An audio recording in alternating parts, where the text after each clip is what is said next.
Yo, yo, yo! Welcome back to the MMA Short Show. As always, your boy, Steven Moustaris. And let's keep the ball rolling. UFC 299 next weekend.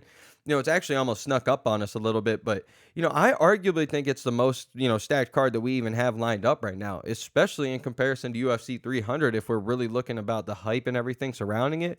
UFC 299 from start to finish is absolutely stacked with nothing but absolute killers. And I feel like one of the most disrespectful, overlooked fights and one of the most overlooked storylines in maybe all of the year, Michael Venom Page coming over the UFC. Absolutely. Finally, man.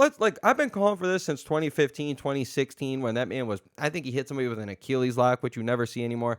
I think the very next fight, like 2 months later, he hit that flying knee against Cyborg and cracked his skull open. And I think he won 6 fights that year or 5 fights within 2015 to 2016 within I think a 13-month span. And, he continued to just go on knocking people out. And I was hoping that he would have came back then, way back then with the UFC. I mean, especially, for some people that are casuals or, people out there that just, maybe love striking more than anybody. And for me personally, I've just always been a Muay Thai guy. That's always what I've trained and everything. And that's, I'm always going to migrate towards them, towards some strikers. And especially when they're knocking people dead.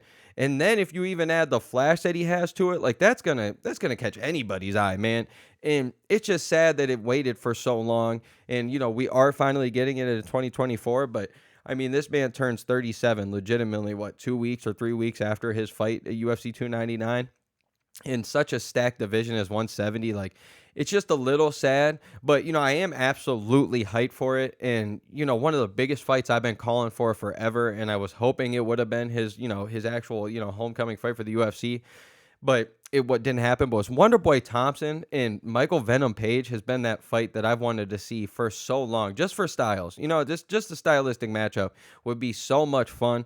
Both of those guys are very friendly, but they are very, very, very, huge competitors when it comes to actual fighting. And yeah, they seem nice and they seem like they're smiling, but don't get it twisted. They will kick your face into oblivion, my man. So I always wanted to watch that one, and I know they're both getting older. I think Wonderboy's a little older than, MVP. So I'm guessing the UFC is like, hey, we want to actually test this dude and actually earn him his stripes. So let's throw him up in there against Kevin Holland, which is one of the better, matchups if you're rooting for Michael Venom Page, at least Kevin Holland's going to stand up and make it a fun fight, and it's going to be a war. Somebody's probably bound to get knocked out for sure.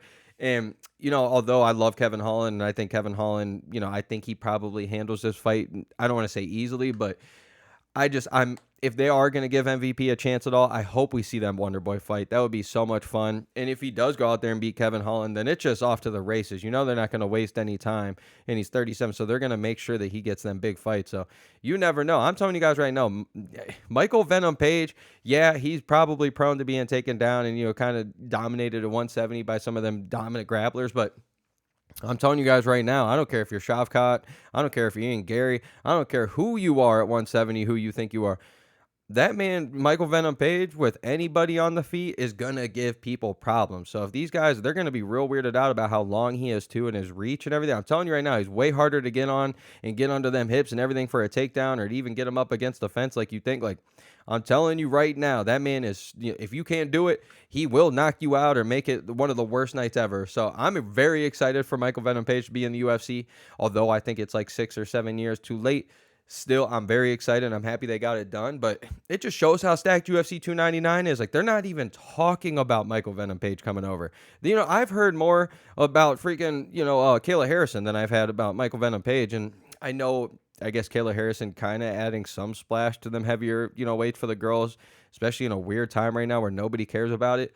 But, man, Michael Venom Page, this man 6 years ago, if he'd have came to the UFC, I don't know if he'd have been champion, because especially with somebody like Kamaru Usman that could take him down like that, maybe like Colby Covington maybe at the time. But I'm telling you right now, Leon Edwards, Michael Venom Page, sign me up. Maybe clearly not for the first fight. I understand that. He's going to have to earn his stripes, but I'm always down. I'm telling you guys right now, don't sleep on Michael Venom Page, guys. But as always, your boy, Steven Moustaris, and I got plenty more coming, and I'll be in Texas for UFC 299, so I'll have a shit ton of stuff to be going on for a huge golf trip. So hopefully I take my stuff, and I could probably do a little post-fight.